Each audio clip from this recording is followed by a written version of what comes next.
ایک دن ملا نصر الدین اپنے کھیتوں کی اجڑی ہوئی شکل دیکھ کر بہت پریشان تھے۔ ان کی سمجھ میں نہیں آ رہا تھا آخر کون ایسی نادیدہ مخلوق ہے جو ان کے کھیتوں میں گھس کر انہیں تہس نہس کر جاتی ہے۔ ہاں بھائی، کچھ سمجھ نہیں آتا کہ کون فصلوں میں گھس جاتا ہے اور نازک پودوں کو کچل دیتا ہے۔ ملا نے اپنے پڑوسی سے اپنی پریشانی بانٹی۔ ارے جناب، اس میں پریشانی کی کیا بات ہے؟ آخر آپ کی فصلوں پر چرند پرند اور پڑوسیوں کا بھی تو حق ہے۔ ہو سکتا ہے کوئی غریب نادار لوگ بھوک سے بے حال چند سبزیاں توڑ کر لے جاتے ہوں، تو اس میں پریشانی کی نہیں بلکہ خوش ہونے کی بات ہے کہ آپ ثواب کما رہے ہیں، پڑوسی نے ملا جی سے کہا۔ ملا نے پہلے تو آنکھیں پھاڑ کر پڑوسی کو دیکھا اور پھر بولے، واہ سبحان اللہ، بہت خوب کہی آپ نے، یعنی کوئی آپ کا کھیت اجاڑ جائے اور آپ اسے کار ثواب سمجھیں گے؟ ارے ملا صاحب، دنیا داری چھوڑیے، ثواب کمائیے، اس کھیت میں آپ کے علاوہ دوسروں کا بھی حق ہے۔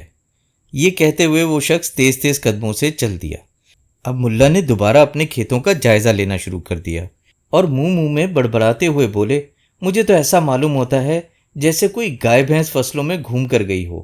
ملا مستقل بڑبڑا رہے تھے اور فصلوں کا جائزہ لے رہے تھے۔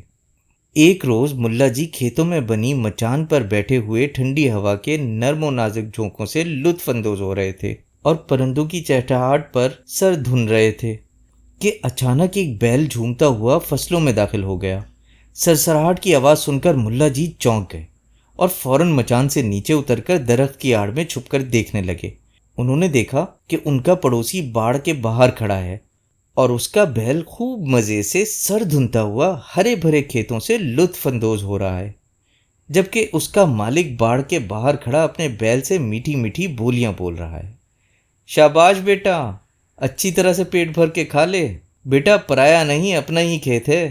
شاباش میرے بچے، کھا لے، گھبرا کیوں رہا ہے، کھا لے۔ پڑوسی بیل کو مسلسل پچکار رہا تھا۔ یہ سنتے ہی ملا نصر الدین کا خون کھول اٹھا اور غصے سے دھاڑے، ارے کیسے کھا لے؟ اس کے باپ کا کھیت ہے جو یہ منہ اٹھا کر کھیتوں میں دندناتا پھر رہا ہے۔ ملا جی دھاڑتے ہوئے آگے بڑھے۔ ملا جی کو اچانک دیکھ کر پڑوسی مسکراتے ہوئے بولا، ارے ملا صاحب، آپ یہاں اس وقت کیا کر رہے ہیں؟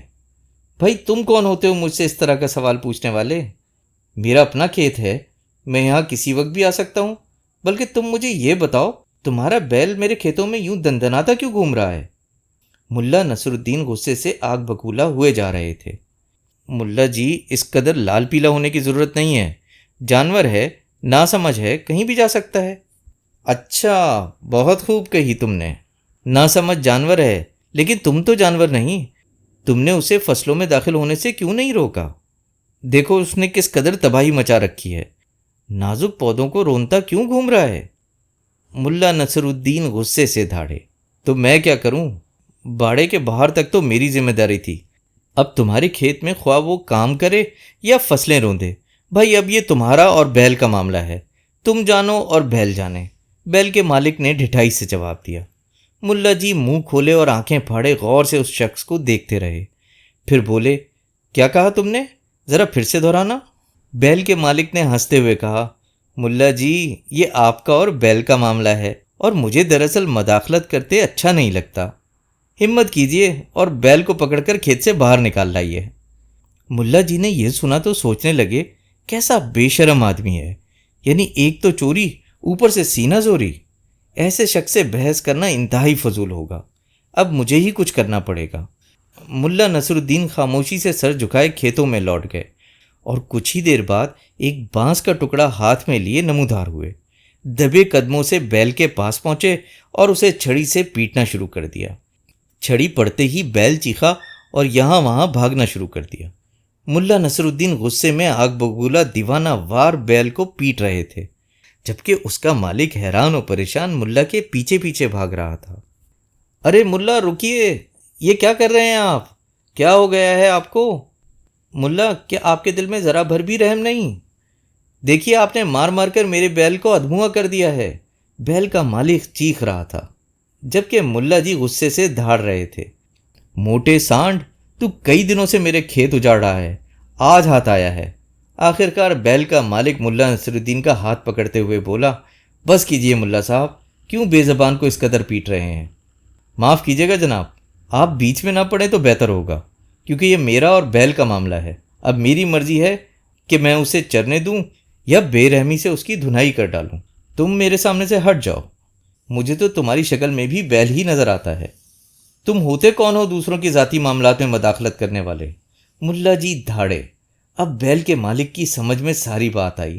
وہ بہت شرمندہ ہو رہا تھا اور ملا سے معذرت کرتے ہوئے انہیں سمجھانے لگا، دیکھو ملا صاحب، مجھے معاف کر دو، مجھ سے غلطی ہو گئی، میں نے تو وہ سب ازرائے مذاق کہا تھا۔ اما کیا فضول مذاق تھا، ملا صاحب نے دھاڑتے ہوئے کہا۔ ملا صاحب میں مان رہا ہوں کہ مجھ سے غلطی ہو گئی، چلیے اب جانے دیجیے، بیل کا مالک منت کرتے ہوئے بولا۔ کچھ دیر منت سماجت کروانے کے بعد ملا صاحب نے بیل کو مارنا چھوڑ دیا اور اس کے مالک کو بیل لے جانے کی اجازت دے دی۔ ملا صاحب سے پنگا لینا اس شخص کو مہنگا پڑ گیا۔